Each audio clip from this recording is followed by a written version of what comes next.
So my name's Beverly Plocki, and I've been the women's gymnastics head coach at the University of Michigan now for 36 years. So I had graduated from West Virginia University with my master's degree, and I had applied for 5 different positions. 2 of them were for head coaching positions and 3 were for assistant coaching positions, and Michigan was the first school that called and offered me an interview. Came in and met with Phyllis Oker, who was then the athletic director for the women's department. We were separate men's and women's department at the time, and was offered this job before I even had gotten an interview for any of the other 4 positions.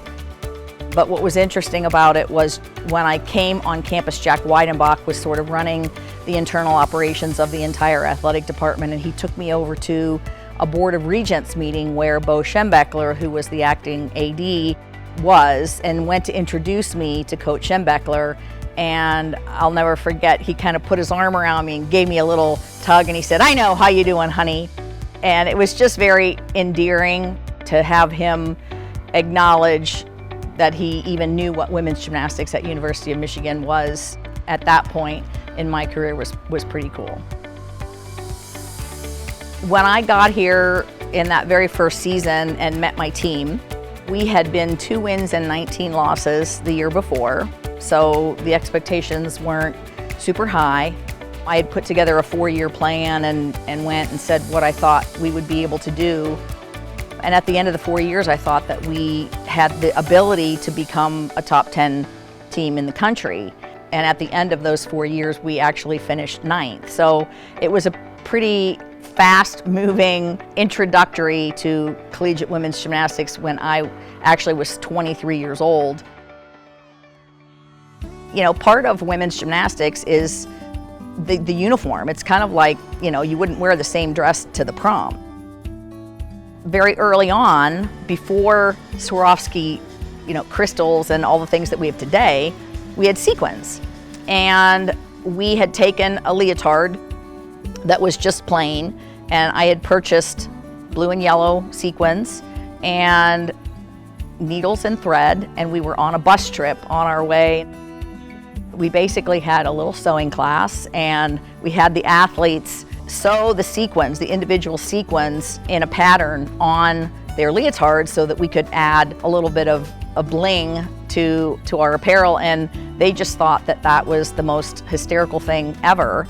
And when you fast forward to today, and leotards individually can be anywhere from $500 to $800 because they're, you know, adorned with all of these Swarovski stones that glisten and shine under the lights. It's kind of funny that where it started was with a needle and thread and some sequins.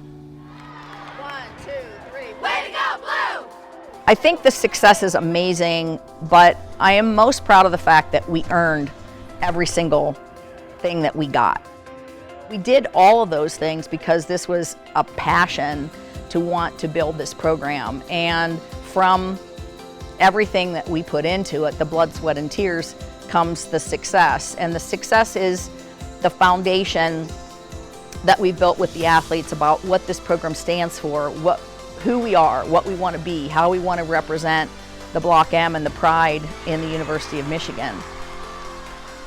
That's the key to coaching, especially over a long period of time like 36 years, is that there's not one recipe that works copy and paste.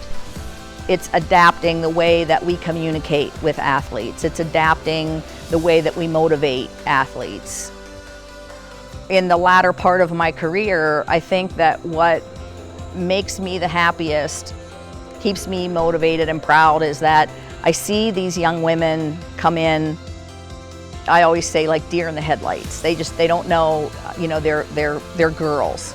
And they come in, and I get to watch them grow and mature and change and develop confidence and hopefully graduate as strong, independent women who are ready to go out and take on the world. That, I think, is what I am the most proud of, is the number of really amazing women and successful women that have graduated from this program, and I see what they're doing now. I see them come back with their families and their significant others, and to know that I had just a teeny little part of that makes me feel like everything, all the work that I put into this has been completely worth it.